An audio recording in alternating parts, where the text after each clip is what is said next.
الحمد لله رب العالمين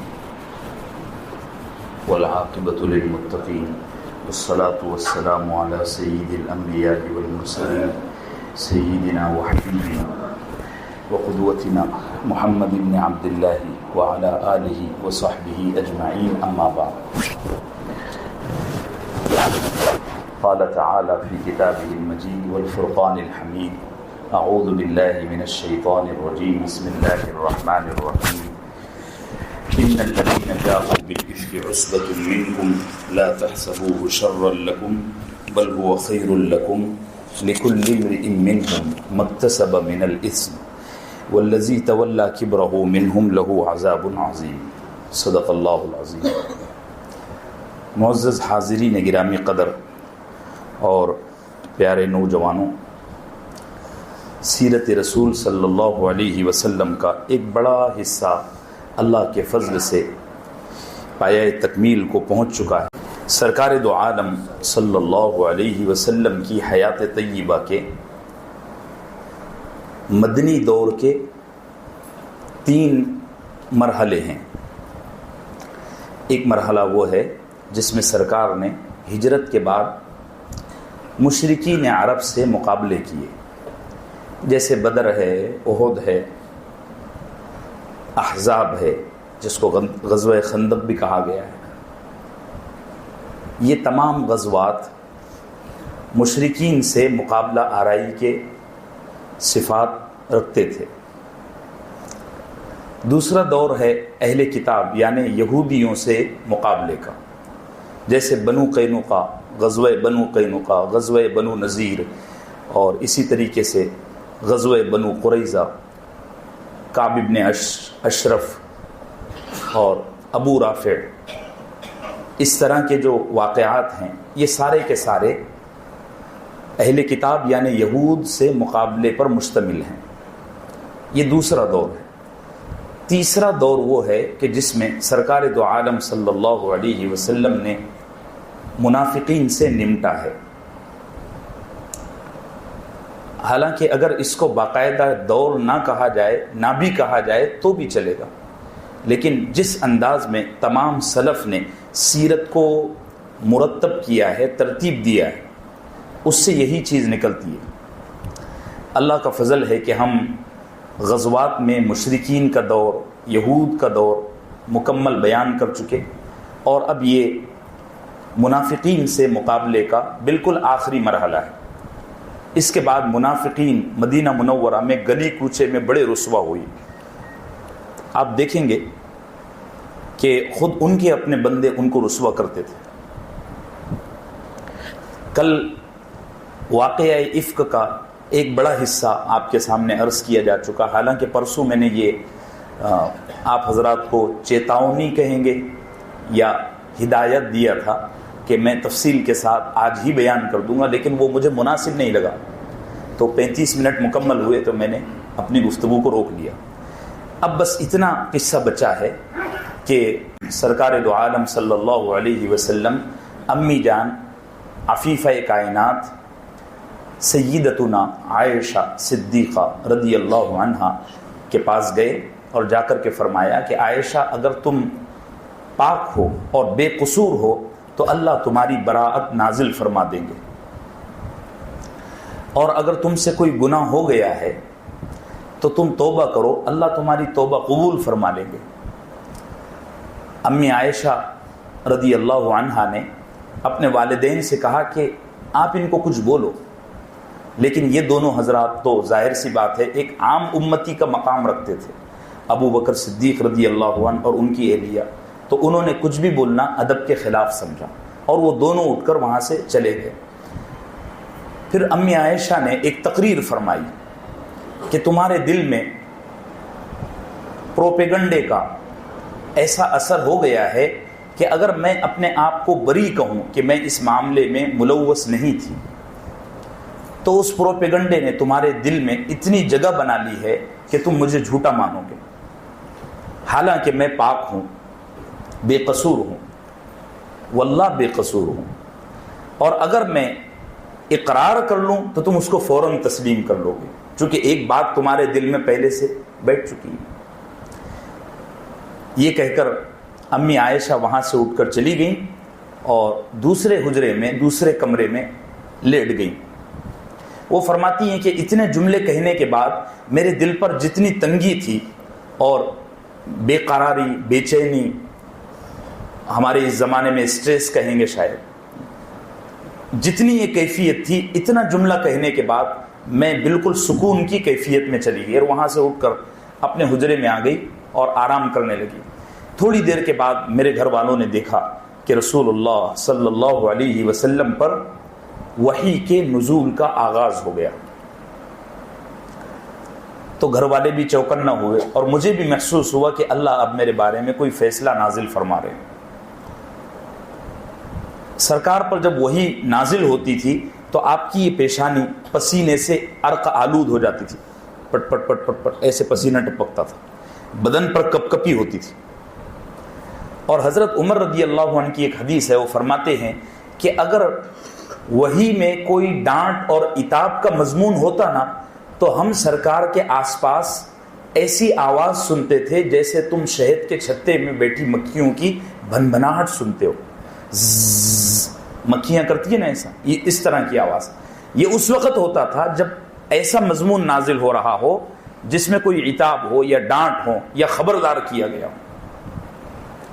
اور نارمل مضمون ہوتا, کوئی بشارت ہوتی یا کوئی اس طرح کی بات ہوتی تو اس میں آواز نہیں آتی. تو امی عائشہ فرماتی ہیں کہ میں نے دیکھا کہ پیارے آقا صلی اللہ علیہ وسلم پر وحی کے نزول کا آغاز ہو گیا ہے. تھوڑی دیر آپ ویسے ہی بیٹھے رہے اور جب وہ کیفیت ختم ہوئی تو آپ نے اپنی چادر مبارک سے اپنے چہرے کا پسینہ صاف کیا اور مسکراتے ہوئے فرمایا ابشری یا عائشہ, عائشہ تم خوش ہو جاؤ, اللہ نے تمہاری برات نازل فرمائی ہے. آپ سورہ نور جو 18ویں پارے میں ہے اس کا دوسرا رکوع ان الذین جاءوا بالافک عصبۃ سے لے کر پوری 10 آیتیں ہیں. آپ اندازہ لگائیے امی عائشہ کے مقام کا کہ مریم علیہ السلام پر جب تہمت لگی نا تو قرآن نے 3 یا 4 آیتیں کہی. حضرت یوسف علیہ السلام حالانکہ نبی ہیں, ان پر تہمت لگی تو قرآن نے 3 یا 4 آیتوں میں بات کو ختم کر دیا. لیکن امی عائشہ پر جب تہمت لگی نا, چونکہ امام الانبیاء کی بیوی تھی نا, کردار بہت بڑا عظیم اور عالی مرتبت تھا نا, تو اللہ نے ان کی براءت کے لیے 10 آیتیں, اور اگر اگلے مضمون کو بھی اس سے جوڑا جائے جیسے کہ بعض مفسرین نے نقل کیا ہے تو وہ 20-22 آیتیں ہوتی ہیں. اتنا بڑا مضمون اللہ جل جلالہ نے نازل فرمایا اور امی عائشہ کو باعزت قرار دیا. اور اب جنت میں داخل ہونے تک امی عائشہ کا لقب رہے گا عفیفہ کائنات, بلکہ ہمیشہ ہمیشہ کے لیے آپ کے نام کے ساتھ یہ چیز جڑ گئی کہ امی عائشہ عفیفہ کائنات ہے, کائنات کی سب سے پاکیزہ خاتون ہے. چلو موضوع چھیڑوں گا تو اور آگے بات بگڑ جائے گی. تو یہ امی عائشہ رضی اللہ عنہا کا مقام و مرتبہ ہے اور اللہ جل جلالہ نے باعزت قرار دیا, باعفت قرار دیا. تو وہاں ان کی والدہ بیٹھی ہوئی تھی اور امی عائشہ لیٹی ہوئی تھی. تو والدہ محترمہ کہنے لگی عائشہ اپنے خاوند کا یعنی رسول اللہ صلی اللہ علیہ وسلم کا شکریہ ادا کرو. تو میں گزشتہ سمجھا چکا ہوں, بتا چکا ہوں کہ امی عائشہ کو سرکار کے دربار میں مقام ناز حاصل تھا. وہ ایک بچے کی مثال بھی دیا. امی عائشہ نے ناز میں آ کر فرمایا میں ان کا شکر نہیں ادا کروں گی, میں اپنے رب کی تعریف کروں گی جس نے مجھے دیکھا اور مجھے عزت دی. یہ کہتے ہوئے امی عائشہ رضی اللہ عنہا سجدے میں گر گئی. یہ سارا واقعہ ہے. اس واقعے کے بعد جن مسلمانوں نے یعنی جن صحابہ نے اس پروپیگنڈے کو پھیلانے میں حصہ لیا تھا ان کے خلاف کارروائی کی گئی. منافقین کے خلاف کارروائی نہیں کی گئی کیونکہ گندگی بہرحال گندگی ہے. 3 صحابہ جو واقعتاً بڑے درجے کے صحابی ہیں ان کو باقاعدہ سزا لگائی گئی. اسلام میں بغیر گواہ کے اور بغیر ثبوتوں کے کسی پر تہمت لگانے کی سزا ہے 80 کوڑے. چنانچہ 3 صحابہ ہیں، حضرت سیدنا مصطح رضی اللہ عنہ، اور اسی طریقے سے ایک اور صحابی ہیں حضرت حسان ابن ثابت رضی اللہ عنہ شاعر رسول، اور اسی طریقے سے ایک صحابیہ ہیں حمنہ بنت جحش رضی اللہ عنہا۔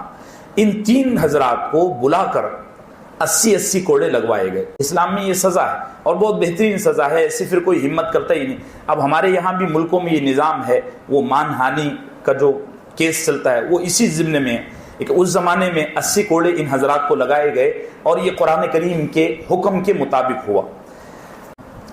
تو یہ تفصیلات ہیں۔ عبداللہ ابن ابی ابن سلول، ملعون کہیں کا بدبخت، اس کو حد نہیں لگائی گئی، اس کو سزا نہیں دی گئی، حالانکہ آپ پہلے دن سے سن رہے ہیں کہ یہ پہلا آدمی ہے جس نے اس خباثت کی بنیاد رکھا، اس کو سزا نہیں دی گئی۔ امام ابن حجر عسقلانی ایک بڑے درجے کے محدث ہیں، انہوں نے مستدرک حاکم سے ایک روایت نقل کی ہے کہ اس کو بھی سزا دی گئی، لیکن وہ زیادہ قوی اور مضبوط اوتھنٹک روایت نہیں ہے، تو علماء نے، سیرت نگاروں نے اس پر اعتماد نہیں کیا۔ دل کو لگتی بات یہی ہے کہ رسول اللہ صلی اللہ علیہ وسلم نے اس خبیث کو کوئی سزا نہیں دی اور اس کی کمر 80 کوڑوں سے محفوظ رہی۔ اس کی وجہ یہ لکھی گئی ہے کہ دنیا میں کسی انسان کو کسی جرم کی سزا مل جانا آخرت میں نجات کا ذریعہ ہے، ٹھیک ہے؟ اگر کسی کو دنیا میں کسی جرم کی، کسی بدماشی کی سزا نہیں مل رہی ہے تو وہ یہ نہ سمجھے کہ میں نے نعوذ باللہ اللہ جل جلالہ کے ساتھ چالاکی کر لیا اور باسی مار لیا، نہیں، یہاں کرامن کاتبین بیٹھے ہوئے اور انتظار کرو میدان محشر کے قائم ہونے کا، ہم بچ نہیں سکیں گے۔ یہ تو بھول ہی جاؤ کہ میں کوئی غلط کام کروں گا اور اللہ کی پکڑ سے بچ جاؤں گا۔ ہاں، اللہ پھانسنے کے لیے اور ڈھیل دینے کے لیے ہم کو دھوکے میں رکھے وہ الگ بات ہے۔ چنانچہ عبداللہ ابن ابی ابن سلول کا یہ حال تھا کہ وہ اس سزا سے محفوظ ہونے کے بعد اور بچنے کے بعد بڑا پاکیزہ بن گیا، وہ میٹھا بننا جس کو کہتے ہیں نا، وہ اس کا وہ کردار پھر سامنے آیا۔ سرکار دو عالم صلی اللہ علیہ وسلم سے بعض صحابہ نے کہا بھی، کچھ اس طرح کی باتیں بھی روایتوں میں ملتی ہے، غالباً سیرت ابن ہشام میں، کہ اس کو کیوں سزا نہیں ملتی، اس کو کیوں حد نہیں لگتی؟ تو آقا صلی اللہ علیہ وسلم نے فرمایا کہ میں اس کے معاملے میں وہی بات کہتا ہوں جو موسیٰ نے سامری سے کہا تھا۔ آپ جانتے ہیں موسیٰ علیہ السلام کے دور میں ایک بڑا جادوگر تھا، وہ منافق تھا اس امت کا، سامری۔ اس نے حضرت موسیٰ کی پوری امت کو، بنی اسرائیل کو، چند لوگوں کے سوا، بت پرستی میں نہیں، وہ گوسالہ پرستی میں، گائے کی پوجا میں مبتلا کیا تھا۔ تو ساری قوم کو حضرت موسیٰ علیہ السلام نے اللہ کے حکم کے مطابق شرک کی سزا میں قتل کروایا تھا، لیکن اس کی جب باری آئی نا تو حضرت موسیٰ علیہ السلام نے کہا ان تقول لا مساس فإن لك في الحیات ان تقول لا مساس، تیرے لیے لمبی زندگی ہے اور تو پاگلوں کی طرح گھومتا رہے گا۔ یہ میں نے سارا واقعہ آپ کے سامنے عرض کر دیا، کچھ 2-3 میں اس واقعے سے جو سبق ہم کو مل سکتے ہیں وہ بھی آپ کو عرض کر دیتا ہوں۔ یہ اس قدر سبق آموز قصہ ہے کہ اگر اس کے اسباق کو اور اس کے مستفادات کو لپیٹنا شروع کیا جائے تو بڑا وقت لگے گا۔ خیر، جو میں نوٹ کر کے لایا ہوں وہ بولتا ہوں، پھر ہم آگے چلیں گے انشاءاللہ۔ 8 دن میں مجھے صلح حدیبیہ بھی ختم کرنی ہے۔ اب یہ قصہ افک کا جو مستفاد ہے، یعنی اس قصے سے ہم نے کیا سیکھا اور کیا سبق اور کیا میسج ہم کو ملتا ہے، یہ میں آپ سے عرض کر دیتا ہوں۔ دیکھیے، عارفین نے اس قصے پر بڑا پیارا جملہ لکھا ہے، کہتے ہیں کہ سچا دوست پاکیزہ اور بہتے ہوئے پانی کی طرح ہے۔ سچا دوست پاکیزہ اور بہتے ہوئے پانی کی طرح ہے، اور سچا دشمن پتھر کی چٹان کی طرح ہے، اور منافق خوفناک دلدل ہے۔ سچا دوست بہتے ہوئے صاف پانی کی طرح ہے، سچا دشمن چٹان کی طرح ہے، چٹان سمجھ رہے ہیں، اور منافق بولو دلدل کی طرح ہے۔ اس کی بڑی تشریح بھی ہے. یہ جملے آپ یاد رکھنا, اگر سمجھنا ہوگا تو دارالفتہ میں آ کے سمجھ لینا. اتنی لائن آپ یاد رکھنا, ایک سبق. ایک لائن میں 2 دن سے آپ کو بتا رہا ہوں, اب اس کو مکمل کرنے کا وقت آ گیا ہے کہ بلا شبہ شرافت اس دنیا کا سب سے بڑا دکھ ہے, لیکن اگر اس دکھ کو صحیح طریقے سے مینیج کیا جائے تو اس دکھ میں اللہ نے دنیا اور آخرت کی عزتیں, عظمتیں اور رفعتیں رکھی ہیں. یہ ایسا ہی ہے میرے عزیزو, نوجوان بچوں, جیسے آگ اس دنیا کا سب سے ہولناک آمیزہ ہے, سب سے خوفناک طاقت ہے آگ, ہے کہ نہیں؟ لیکن کیا ہم آگ کے بغیر ایک کپ چائے بنا سکتے ہیں؟ بولو, ارے بولو بھائی. حالانکہ چیز ایک ہی ہے, جب اس کو مینیج کر دیا صحیح طریقے سے تو لذیذ ترین بریانی اور بہترین قورمہ اور شامی کباب اور آپ کے افطار کے سارے پکوان آپ بولو اسی سے. اور یہی آگ ہے جو جہنم میں پہنچنے کے بعد آپ کے دشمنوں کو اور اللہ کے دشمنوں کو رسوائی کا سبب بنے گی. اسی طرح بلا شبہ شرافت اس دنیا کا سب سے بڑا دکھ ہے, سب سے بڑا درد ہے, لیکن اس کو صحیح طریقے سے مینیج کیا جائے, اس کو قابو میں رکھا جائے تو یہ دکھ ہر عزت کا, ہر سلامتی کا, ہر رفعت کو پانے کا سب سے اہم ذریعہ ہے. بات واضح ہو رہی ہے؟ چلیے تیسرا سبق.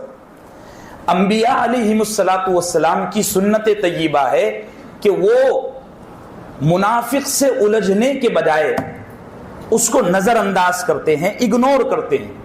دشمن سے الجھتے ہیں, دوست سے سلجھ جاتے ہیں, دشمن سے الجھتے ہیں, دوست سے سلجھ جاتے ہیں, لیکن منافق سے نہ الجھتے ہیں نہ سلجھتے ہیں.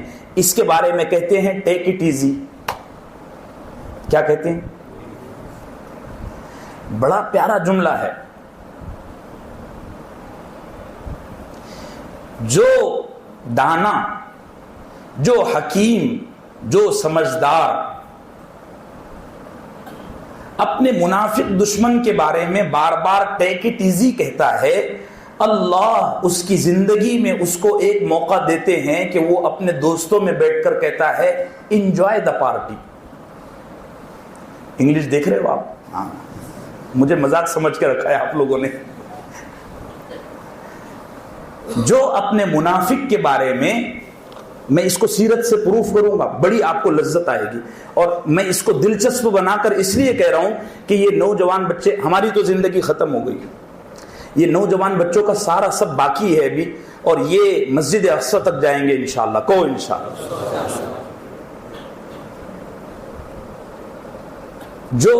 جو حکیم, جو لیڈر اپنے منافق کے بارے میں ٹیک اٹ ایزی کہتا ہے, اللہ اس کو زندگی میں ایک موقع دیتے ہیں کہ وہ ایک دن اپنے دوستوں میں بیٹھ کر کہتا ہے, کیا کہتا ہے؟ Enjoy the party. اب اس کو سیرت سے میں مستدل کرتا ہوں. سنن بیہقی کی بڑی غضب کی روایت. ایک دفعہ سرکار دو عالم صلی اللہ علیہ وسلم بیٹھے ہوئے تھے, سامنے سیدنا عمر ابن خطاب سمیت کئی صحابہ بیٹھے ہوئے تھے.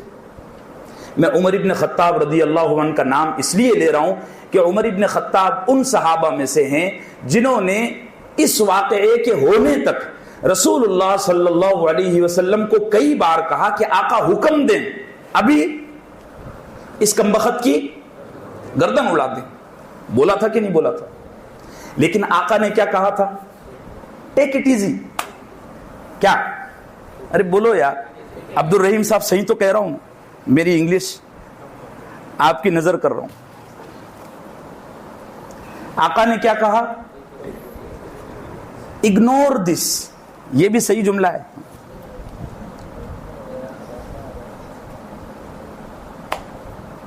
آقا بیٹھے ہوئے ہیں, سامنے عمر ابن خطاب ہیں اور بھی کئی صحابہ ہیں. اس مجلس میں یہ منظر ہے اور سامنے ایک اور خیمہ لگا ہوا ہے.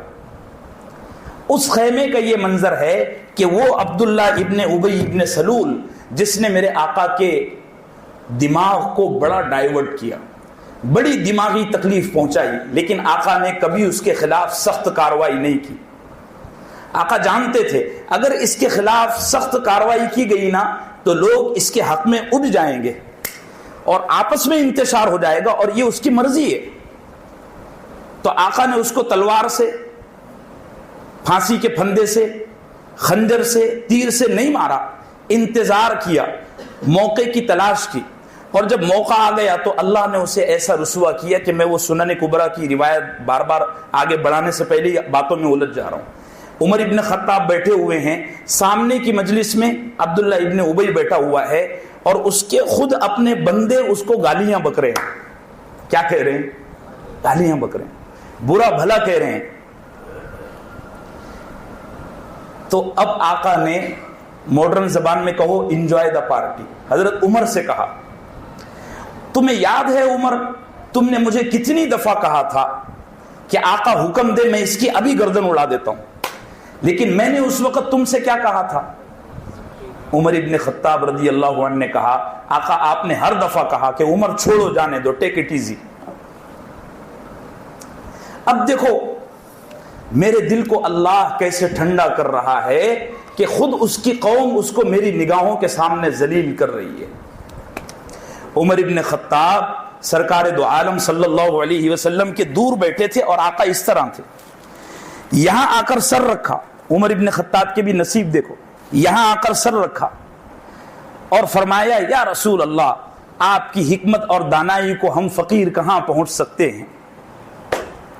آپ نے جو انتظار کیا، جو صبر سے کام لیا، جو برداشت سے کام لیا، اور میں سمجھ گیا، یہ ساری تفصیل عمر ابن خطاب نے بیان کی، اور میں سمجھ گیا کہ اگر اس وقت آپ اس کو تلوار سے ذبح کر دیتے تو اس کے قبیلے کے لوگ اچھے لوگوں کے ساتھ یعنی سچے صحابہ بھی اس کے پروپیگنڈے میں پھنس جاتے.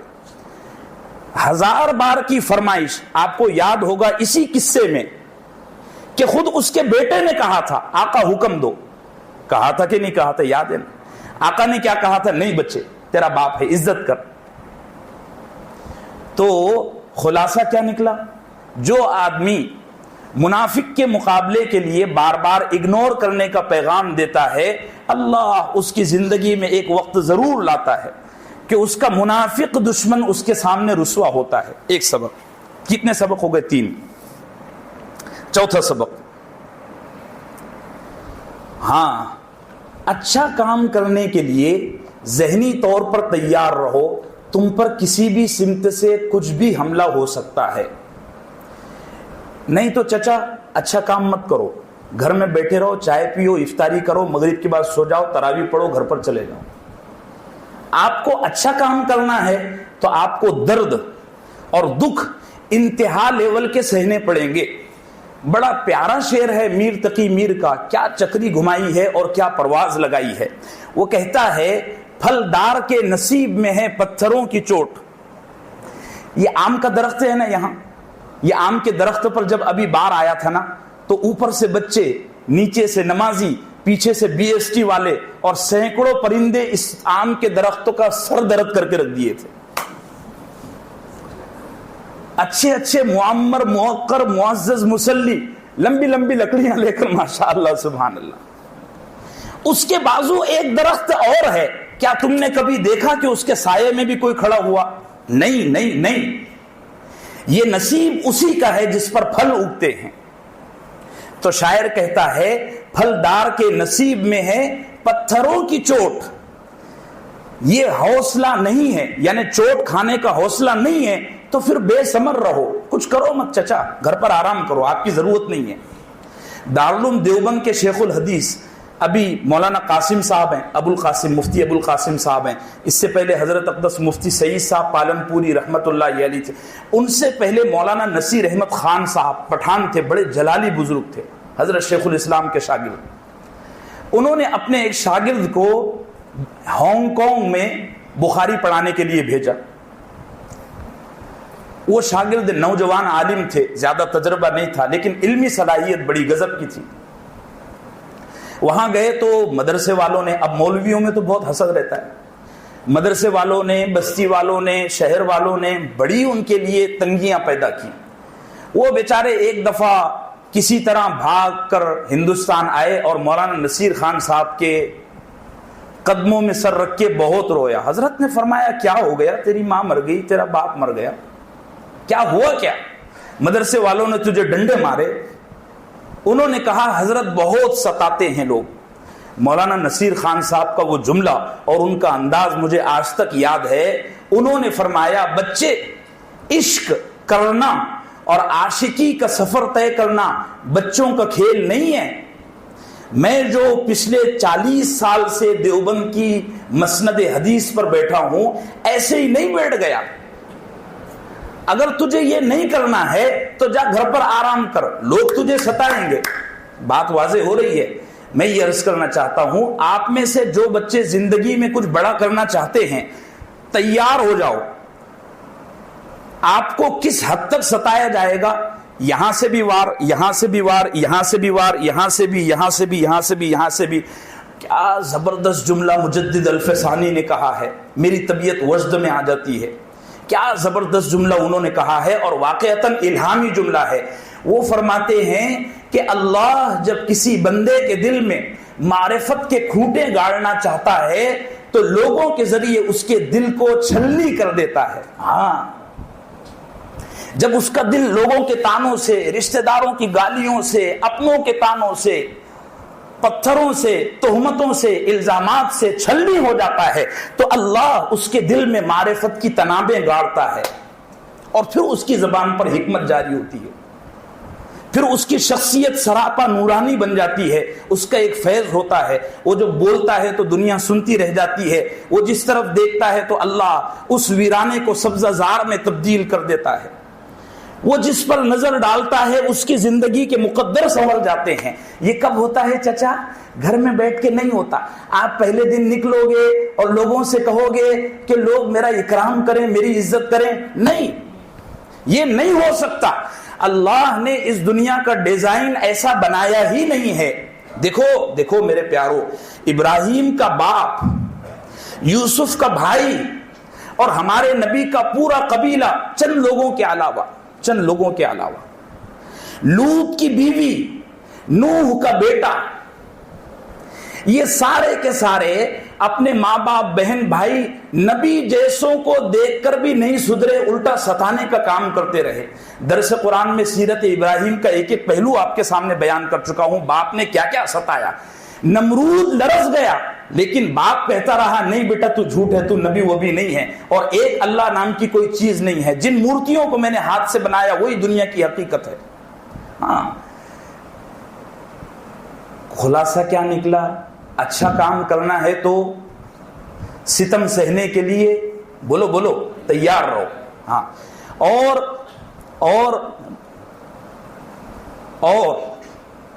ایک مولوی صاحب نے اس فقیر کے تعلق سے بات چلائی تھی، یہ جماعت اسلامی کا ہے۔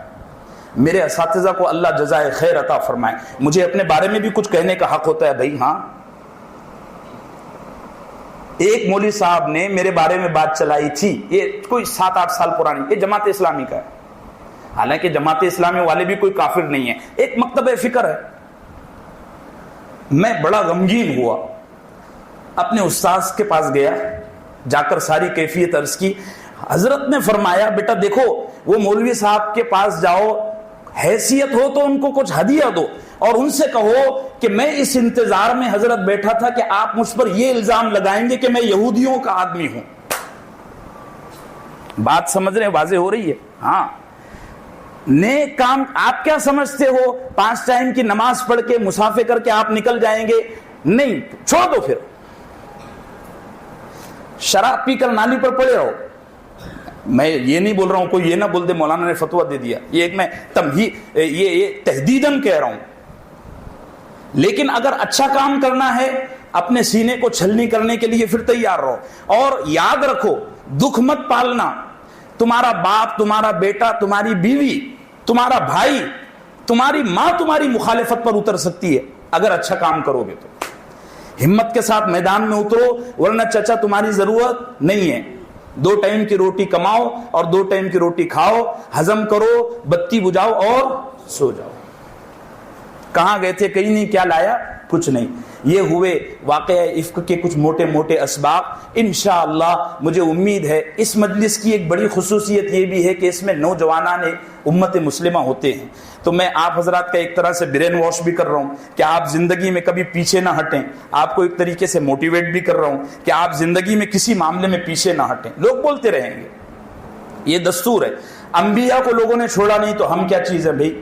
جس خاتون کی عفت پر قرآن نے 20 آیتیں نازل کی، آج بھی ایک طبقہ ایسا ہے جو اس خاتون کو وہ کہتا ہے جو کہتے تھے پہلے. 2012 میں مدینہ منورہ میں تھا تو میں نے دیکھا کہ کچھ ایرانی حضرات امی عائشہ کی قبر کھود رہے تھے. بہت بڑی کاروائی بھی ہوئی تھی. وہ تو بھلا ہو پاکستانی حجاموں کا کہ وہاں پہنچ گئے. میں نے بعد میں تحقیق کیا کہ اتنی بڑی خباثت کرنے کی کیسے جرت ہوئی. تو انہوں نے کہا کہ اصل میں ہمارا یہ پلان ہے کہ ہم عائشہ کو قبر سے نکالیں گے اور اس کو سنسار کریں گے. ہاں، لوگ چھوڑتے نہیں ہیں چچا، لوگ چھوڑتے نہیں، مرنے کے بعد بھی نہیں چھوڑتے. جس ابو بکر اور عمر کو میرے نبی نے مرنے کے بعد بھی سینے سے لگایا ہے، آج بھی ایک طبقہ ایسا ہے کہ اس ابو بکر اور عمر کو کافر کہتا ہے. میں اور آپ کا کیا اوقاتی کیا ہے؟ ہم تو گٹر کے کیڑے رہے.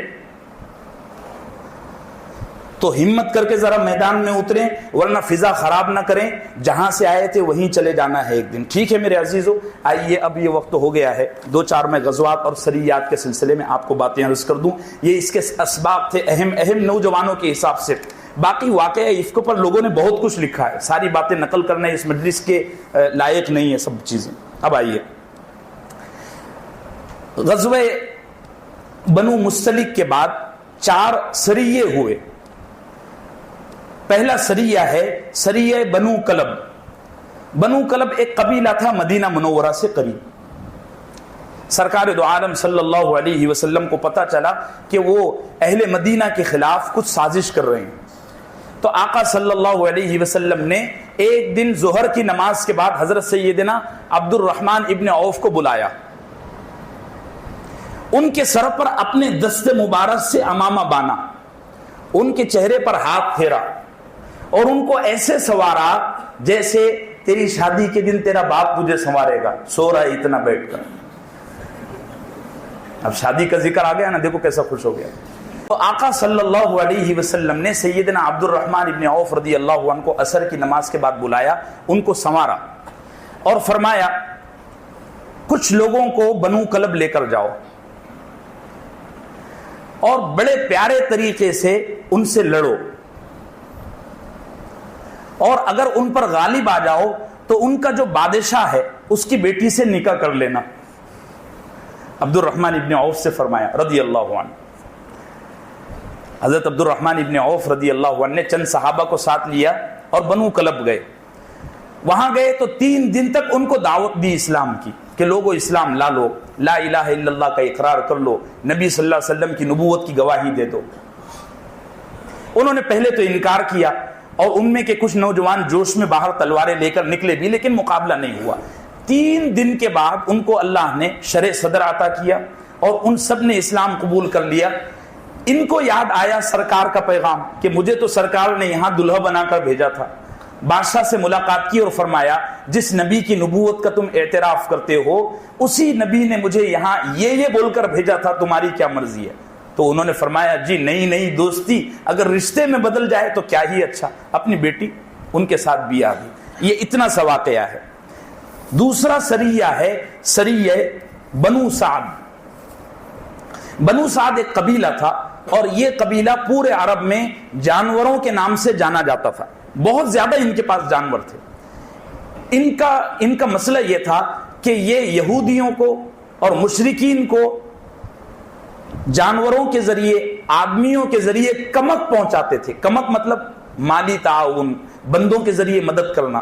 آقا صلی اللہ علیہ وسلم کی ان پر بہت پہلے سے نظر تھی، لیکن حالات کچھ ایسے تھے کہ ایکشن لینے کی پوزیشن میں نہیں تھے. جب آقا کو مناسب لگا تو سرکار دو عالم صلی اللہ علیہ وسلم نے حیدر کرار سیدنا علی ابن ابی طالب رضی اللہ عنہ کو بلایا اور فرمایا 200 لوگوں کو ساتھ میں لے جاؤ اور ان کے خلاف ایکشن کرو۔ سیدنا علی رضی اللہ عنہ وہاں پہنچے تو ان کی دہشت سے ہی وہ سارے بھاگ گئے، صحابہ نے ان کے جانور وغیرہ ضبط کی اور مدینہ واپس آ گئے، کوئی مار دھاڑ نہیں ہوئی۔ تیسرا، سریہ وادی القرا، ایک عورت تھی حجاز میں ام قرفہ، اور اس کی ایک بیٹی تھی، اتفاق سے بیٹی بڑی خوبصورت تھی، بہت خوبصورت، پورے عرب میں اس کا نام تھا حسن کے اعتبار سے، لیکن یہ عورت مطلب زندہ شیطان تھی، چلتا پھرتا شیطان، اور اس نے سرکار دو عالم صلی اللہ علیہ وسلم کو شہید کرنے کے لیے کئی دفعہ سازش کی لیکن ناکام ہوئی۔ لیکن اس دفعہ وہ ایسی مضبوط سازش کر چکی تھی کہ اگر اللہ کا فیصلہ نہ ہوتا تو کچھ گڑبڑ ہو جاتی۔ آقا صلی اللہ علیہ وسلم نے سیدنا ابو بکر صدیق کو، بعض روایات میں آتا ہے حضرت زید ابن حارثہ کو، ان دونوں حضرات کو کمانڈر امیر بنا کر بھیجا۔ یہ دونوں حضرات وہاں گئے تو تھوڑی بہت اٹھا پٹک ہوئی، اور یہ ام قرفہ اور اس کی بیٹی دونوں زندہ گرفتار ہوئے، اور یہ دونوں کے دونوں مدینہ منورہ لائے گئے۔ سرکار دو عالم صلی اللہ علیہ وسلم نے دیکھا تو فرمایا کہ یہ دونوں عورتیں بڑی فتین ہیں، ان کو مدینے میں رکھنا مدینے کے لیے فتنے کا سبب بن سکتا ہے۔ آپ نے فرمایا مکے میں جو مسلمان قید ہیں، جنگوں میں جو قید تھے مکے والوں نے جن کو قید کر کے رکھا تھا، آپ نے فرمایا یہ ان کو دے دو اور ہمارے قیدیوں کو ان سے ان کے بدلے چھڑا کر لا لو۔ تو ان دونوں خواتین کو وہاں لے جایا گیا، اور ویسے بھی اسلام کی پالیسی یہ ہے کہ جب تک کوئی شدید ثبوت نہ ہو وہاں تک اسلام عورتوں کے خلاف کارروائی نہیں کرتا۔ تو ان دونوں کو زندہ بھیجا دیا گیا اور وہاں سے صحابہ کو آزاد کرا کر لایا گیا۔ اس عورت نے 30 مردوں کو ہائر کیا ہوا تھا سرکار دو عالم صلی اللہ علیہ وسلم کو شہید کرنے کے لیے، وہ 30 مرد گرفتار کر کے لائے گئے اور ان سب کے سر اڑائے گئے۔ یہ اتنی کارروائی ہے۔ آئیے سریہ عرینیین، صحیح بخاری میں، حجاز کے 2 قبیلے تھے، عقل اور عرینہ، یہ دونوں قبیلے رسول اللہ صلی اللہ علیہ وسلم کے پاس آئے۔ پورے قبیلے تو نہیں تھے، کوئی 40-50 لوگ تھے۔ یہ آئے اور آ کر کے کہا کہ ہم اسلام لاتے ہیں۔ آپ نے فرمایا بڑی اچھی بات ہے، ان کو کلمہ پڑھایا گیا، انہوں نے اسلام قبول کیا۔ پھر انہوں نے کہا ہم ایسے کہ ایسے ہی واپس چلے جائیں گے تو جاہل رہیں گے، آپ ہم کو اجازت دیں، ہم یہاں مسجد میں رہ کر دین کی کچھ تعلیم حاصل کرتے ہیں۔ سرکار دو عالم صلی اللہ علیہ وسلم نے فرمایا جی ٹھیک ہے۔ اب وہ مسجد میں رہنے لگے، صحابہ اپنے گھروں سے ان کے لیے کھانا لاتے، لیکن ان کا دل اسلام پر جمع نہیں تھا۔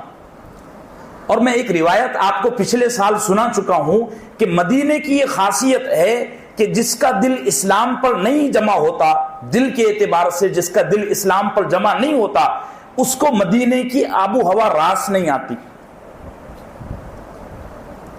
یہ وہاں رہتے رہتے بہت بیمار ہو گئے، ان کے پیٹ پھول گئے، سانس لینا مشکل ہو گیا۔ تو یہ سرکار دو عالم صلی اللہ علیہ وسلم کی خدمت میں آ کر فرمایا ہم کو مدینے کی آب و ہوا راس نہیں آ رہی، کلائمیٹ نہیں برداشت ہو رہا۔ تو آپ نے ان کے چہرے دیکھ کر اندازہ لگا لیا کہ یہ کچھ نہ کچھ گڑبڑ کرنے والے ہیں۔ آپ نے فرمایا یہ جو بیت المال کے اونٹ ہیں نا، ان کا دودھ اور پیشاب پیو تو تم کو شفا مل جائے گی۔ انہوں نے وہ کرنا شروع کیا، اونٹوں کا دودھ پیتے اور پیشاب بھی پیتے، تو ان کو شفا مل گئی۔ جب ذرا اچھے ہوئے نا تو ان کم بختوں نے انہی اونٹوں کے چرواہوں کو بڑی بے دردی سے قتل کیا۔ قتل کرنے کی ترتیب یہ رکھی کہ سر آخر میں کاٹتے، پہلے ہاتھ کاٹتے، پیر کاٹتے، ناک کاٹتے، پھر سر اڑاتے، اور اس طرح قتل کر کے بیت المال کے یعنی مسلمان فقراء اور غربا کے جو جانور تھے، اونٹ، بکریاں، بھیڑ وغیرہ، ان سب کو اٹھا کر لے کر بھاگے۔ سرکار دو عالم صلی اللہ علیہ وسلم کے سامنے ان چرواہوں کو جب لایا گیا، آپ بڑے غمگین ہوئے، ہاتھ اٹھا کر دعا، اللہ یہ بھگوڑے جہاں بھی گئے ہوں تو ان کے لیے راستہ عورت کے کنگن سے بھی زیادہ تنگ کر دے، اور ان کی آنکھوں پر ایسی پٹی باندھ دے کہ یہ موسیٰ کی امت کی طرح بھٹکتے رہیں، بھٹکتے رہیں، بھٹکتے رہیں۔ پھر صحابہ کو فرمایا جاؤ فلاں جگہ وہ تم کو مل جائیں گے۔ چنانچہ صحابہ اکرام وہاں گئے اور ان کو وہاں گرفتار کیا۔ ان کو سزا یہ دی گئی کہ گرم سلاخیں ان کی آنکھوں میں پھیری گئی، اور اس کے بعد ان کو قتل کیا گیا۔ یہ 4 سریے ہیں جو واقعہ افک کے بعد الگ الگ مراحل پر پیش آئے۔ اللہ جل جلالہ سے دعا فرمائیں کہ اللہ ہم سب کو نبی صلی اللہ علیہ وسلم کا سچا عاشق اور متبع بنائے۔ صلی اللہ وسلم علی نبی۔